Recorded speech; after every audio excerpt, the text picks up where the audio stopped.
Game Aura Fire and as well as RRQ Hoshi.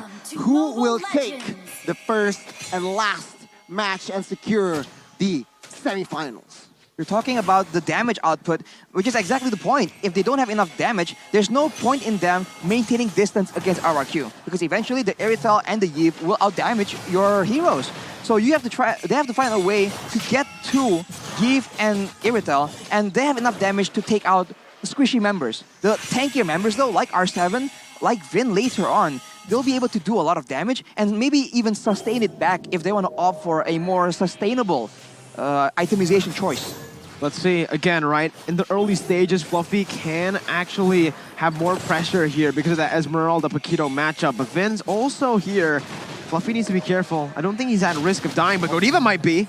Okay, Godiva still holding his flicker here. Perhaps he knows his calculations. Albert, he didn't get the creep. Oh, now you can see here high, engaging Albert and Vin. Albert quite low. Mana is very low. On the other side, R7 trying to distract the members of Aura Fire. No first bloods in the first 2 minutes. And we can see here, 4-2 is going to be the scoreline. Man, you know, right now, the English desk has been converted by RRQ's draft. But again, right? I've stayed on RRQ. Yeah, I mean, you've stayed on RRQ the entire time. I think, Goni, you're still at 0%. Unfortunately, you went for RRQ twice in game 1 and 2, and then Aura twice, and now you're on RRQ. So if the pattern of Goni, if Goni is cursed, then it should be Aura who wins this, but we'll see once again. It's just a talent prediction. This game, though, I do believe RRQ have the better drafts. We'll have to see. In the early game, as we can see, Aura is simply outlasting RRQ Hoshi because Yve and Irithel, not enough damage just yet. Towards the mid game, it's going to be the same pattern, but a bit more towards the late game, you're going to see that the lack of damage is going to be severely painful unless they can get pickoffs onto Skylar and Clay. So that will be how this game is going to go, on paper at least. The logic would dictate that's how it's going to go. It's Season 10, though. Say bye-bye to logic, right? You're right. I mean, Aura Fire currently, they're getting that control on the neutral objective. Turtle taken away, presented to you by Samsung Galaxy A series. Aura Fire strike first, but here Albert looking for that trade in the bottom side. Oh, circling Eagle connects onto him as samples the blade. As a defense will help him to escape. Woo. A very, very smart calculation. Oh, I might be wrong here, Albert. Oh no! My God! Oh my God! Godiva finds the first blood with that Soul Bloom. Albert a little too, well, he miscalculated that. His mana was low, and there you go. He paid for his life. Aura Fire with an early lead. Looking at the emblems right now, though, you do see Demon Slayers, nothing too crazy there. Mystery Shot for Clay to ensure that he will be able to provide utility. Yve isn't exactly a damage-hungry kind of hero, although usually people would opt for more poke, and 2 Everses on the side of Aura will ensure that they scale faster. So that, I think, the race to scaling towards the mid to late game is going to be what decides how that mid game is going to go. Because if RRQ can scale equally, I think they would start to have an advantage. Yeah, it's the same story as game 4 earlier, right? Aura Fire will have the lead in the early game, obviously with their winning lanes. Brody wins against that Irithel, even in the mid lane. That's mid control over to Aura Fire with the Faramis Matilda combo. So they have 3 winning lanes, but if RRQ can withstand this early game like they've been able to in the past 2 games, they will be able to outscale Aura Fire with the Irithel, even with the Ling and the Yve. It's going to all come down on Aura. And if you talk about the pick-off potential, right? Even if later on Aura wants to hedge their bets on Kabuki being able to do a lot of damage, he is not safe at all with a Ling, with a Yve in the picture, right? There's so many ways that RRQ Hoshi can target the main carries from Aura Fire, depending on who gets the resources. And right now, it's still Aura Fire trying to get something more, but without a very dynamic engage. RRQ Hoshi has been able to actually avoid many of the bigger confrontations. The first turtle, though, this is where it's going to be a bit scary. The second, I mean. Yeah, we'll see here. 4v4 in the turtle pit. Albert, Alter was placed and Tempest the Blade will try to help, but there you go, huh? No way. The on-point retribution. Oh my God, Skylar gets taken down. This might be a disaster for RRQ. They lost the neutral objective, and Aura Fire, they are very, very strong in a team fight. Vin gets taken down in the backside. So What? 3 members, no, 2 members were taken down. Plus the neutral objective, Aura Fire, establishing a 3,000 gold lead. Oh, they might want the mid. R7 is in a bit of a pickle as he gets taken down, and the mid side might fall. Clay has no ultimate here in hand. Skylar trying to defend, and the mid turret will fall in the first 5 minutes. Oh my god, they are going to force a war. Not now. RRQ need to stop contesting these objectives early on. Again, it was already a 1.5k gold lead for Aura Fire, a team who has that early game control. If RRQ keeps playing Aura's game, it's going to be Aura who takes this. And not to mention, with the Cult Altar, with Matilda, they have so many ways to sustain through damage. We've seen this, I think, in the previous 2 seasons, the essentially 5-fighter composition, right? Everyone is so tanky, everyone does a lot of damage. All the way this early in the game, up to the 10-minute mark, they're essentially unstoppable. And if you try and clear the wave and try and defend under your turret, you're gonna get absolutely dove on because you don't do nearly enough damage. We saw a bit of that, and now, Aura Fire, they're trying to do it again. Now, Tyler here is the target. Circling Eagle will connect onto him. No follow-up damage just yet. As High now, his rage is on full stack. Have not popped that minion fury just yet. Oh, he has no ultimate. So, yes, it's still on cooldown here. 20 seconds to the last turtle, we'll see. It is absolutely a weird kit for sure. So Aura Fire, they're still trying to get fights, but as we mentioned, one of their big issues right now is that they lack the crowd control. Of course, if they can push RRQ HOSHI back to their turrets, then they can orchestrate or maneuver to try and cut people off from their base and dive that way. But if RRQ doesn't engage them in that manner, they really can't find these fights out of nowhere. Let's see as well here, RRQ. Again, I don't think they need to go for the contest here. 4,000 gold behind. They're just gonna go for the orange buff. RRQ finally stop going for the contest, and Aura Fire will pick up the 3rd turtle of the game. I think a big solution that RRQ HOSHI can do is just abuse that split push, man. They have a Ling who is very mobile, and Aura Fire, this composition is only really scary when it's a 5v5. Alone, not too much. Minion Fury connects onto 7. He is the first one to fall. Aura Fire forced down. Oh my god, Call Alter. Nice timing. Now we can see here this fight. Vin is trying desperately, but take a look at that. Vin gets taken down. Kabuki, though, gets traded back. 2 for 1 now. RRQ HOSHI taking what they can, but Aura Fire still with full control of the jungles of RRQ HOSHI. I would say with that fight, it's actually worth it for RRQ, right? Sure, it's a 2 for 1, but it's a kill onto the marksman for RRQ, and they are going to be able to use that to get more map pressure now, because Kabuki, even though he's just a marksman here, as a Brody who's basically gone BOD early on, you have so much kill pressure. It stops RRQ from doing anything and from taking any of those crazy team fights and picks on the map. Well, now it's still going to be the same situation. And I think, as you can see, alone, there's not really that much danger, but here comes the roaming squad. R7 flickers away, but Vin is there with the conceal, trying to make something happen here. But that won't actually blow into a fight. And RRQ HOSHI, they're avoiding all these fights, but at this point, they're already 5k gold behind. It's a dangerous situation, and I really think they just need to try and split push and try and get objectives, because otherwise, without any towers gained in the early game, it's going to be a very, very tough mid-game to contest with. I don't like how RRQ are funneling their gold, right? Because right now, Aura Fire are actually shoving in their waves, but Irithel hasn't been the one to actually take up that solo golden XP. It's been Albert. And Albert, I'm sorry, won't be able to actually burst anyone in Aura Fire's composition. I don't even think the Brody can be bursted down by this Ling. So again, the gold has been funneled to a not the optimal target for RRQ, and this is going to cost them. You know, they're going to have to wait a little longer again for that Irithel to come online. I would agree. And now Clay goes for the Necklace of Durance as well, so he'll reduce the healing, but will that be enough? Aura goes for the big fight again! Minuan Fury connects onto its forward Call Alter as well. R7 might fall next, and there you go. Double by Kabuki. Fluffy again. Such a nuisance in the front lines of RRQ HOSHI. Clay, R7 down. Albert here trying to find slight compensation there, taking the jungles of High, but Aura Fire will focus themselves on towards the Lord. Once again, Aura capitalize and punish RRQ on a mistake. They are contesting these neutral objective constantly without the item power spikes necessary on Albert, on Skylar, on Clay. Remember, this is the win condition for RRQ. Those items need to be present for them because right now it's looking like Aura will take this and will knock RRQ down to the lower brackets. Look at the damage dealt by Axe here. Fluffy all the way on top, and Clay is second, but he went and built a Necklace of Durance. Yes, we get we know that it's about reducing the shielding, reducing the healing, but right now Clay is also responsible for dealing damage. So I'm not sure if that is the wisest of choices. Of course, the healing reduction can be built by other members on the team as well. So we have to see how this plays out.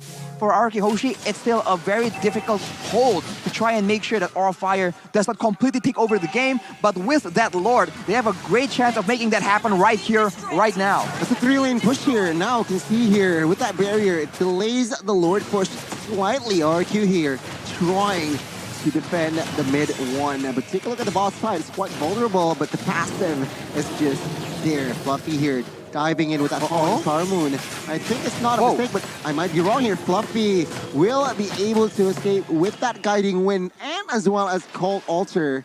We can see here Aura Fire in a 7.2 thousand goal lead in the first 11 minutes. Right now, it is a stomp for Aura Fire, right? They've been getting every single objective, no trades whatsoever. RRQ, the entire 11 minutes of gameplay, they've only been able to take one turret, and that's the one in the bottom side. As you can see in the player's gold by Ube's gold, though, it's not looking too bad for Albert, but it is looking bad for Skylar, right? Like we mentioned, Skylar isn't getting enough gold to get those item power spikes, so for RRQ, they're gonna have to wait a little longer for them to actually try to look for that turn.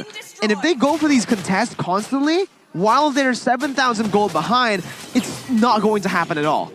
I think, really, I really think that they might just want to let go of the next Lord even and try and get objectives elsewhere. Just keep pushing, keep playing that pressure. Because right now, looking at the items, there's only an Ice Queen's one available for Clay. And yes, you can slow down the members of Aura Fire, but you don't do enough damage. So maybe something like a glowing wand would serve him quite well. And Skylar right here, with the DHS, he's doing a lot more already, but not nearly enough with the Windtalker. So maybe one more damage item would make sense. And afterwards, then Aura Fire won't be able to shrug off all that damage because at this point, the Cult Altar, the Guiding Wind, they are so unkillable, it's not even funny. Take a look at the anti-region items from RRQ Hoshi. Respect, they take it to another level. Grok dominance, Paquito dominance, and Clay build that NOD as well. So a lot of anti-region items were established from side of RRQ Hoshi. Let's see here.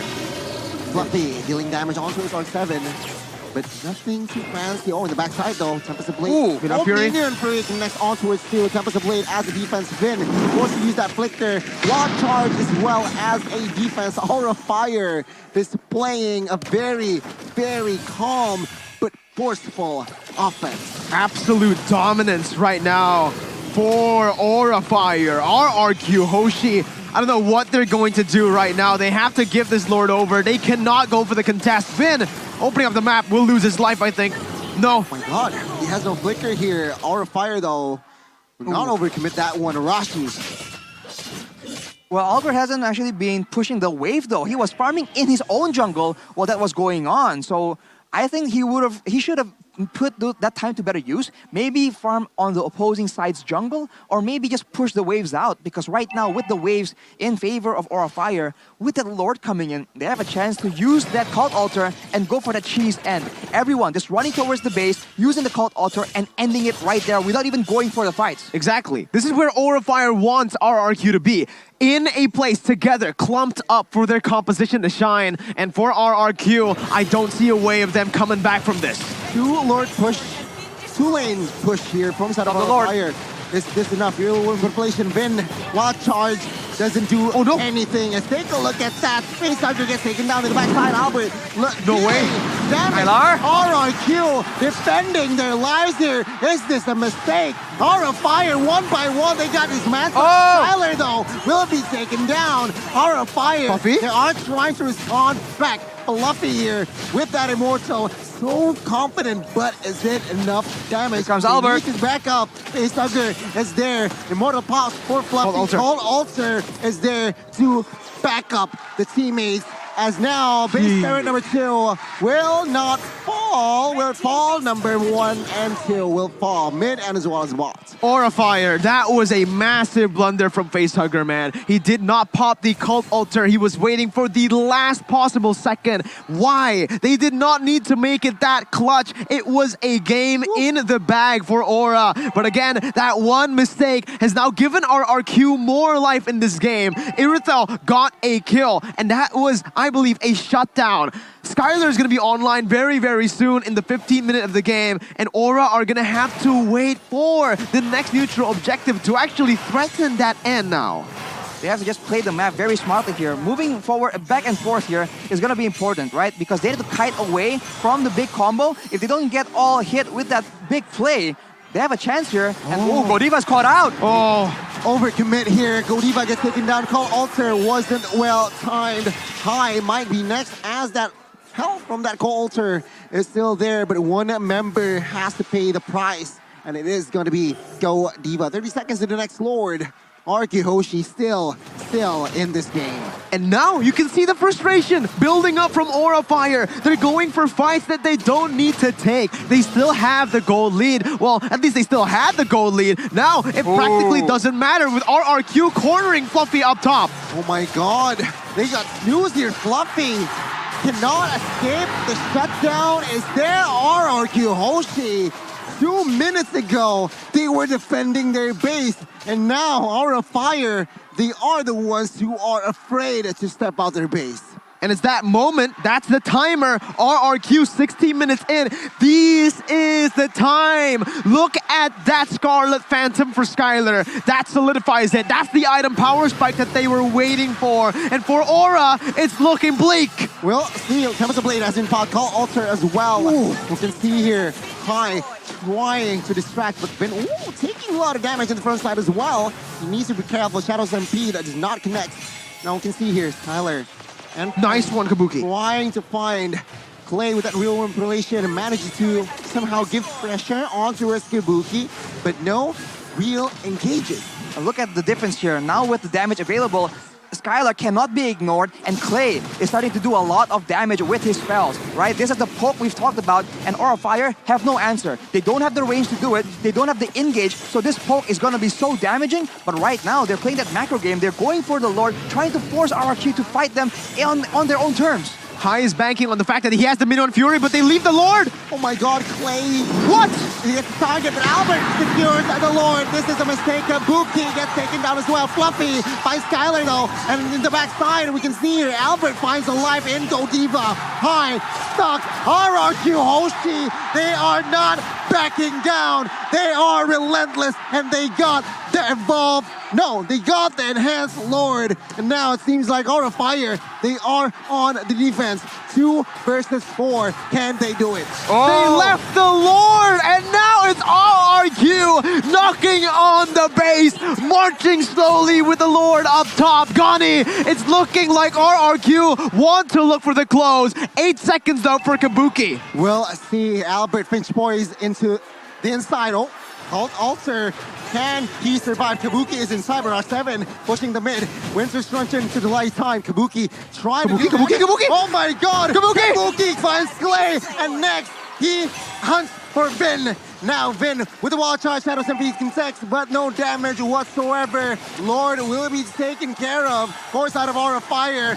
Both teams are relentless in this game. Aura Fire, they are still in this game, but now control is leaning towards the Kings of Kings.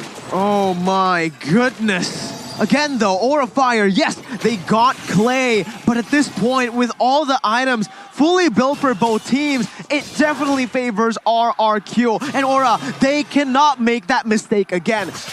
Why did High take the guiding win over? He's the main frontliner for Aura, that's number 1, and he's the jungler. He needs to secure the Lord. He basically gave the Lord over to RRQ on a silver platter there.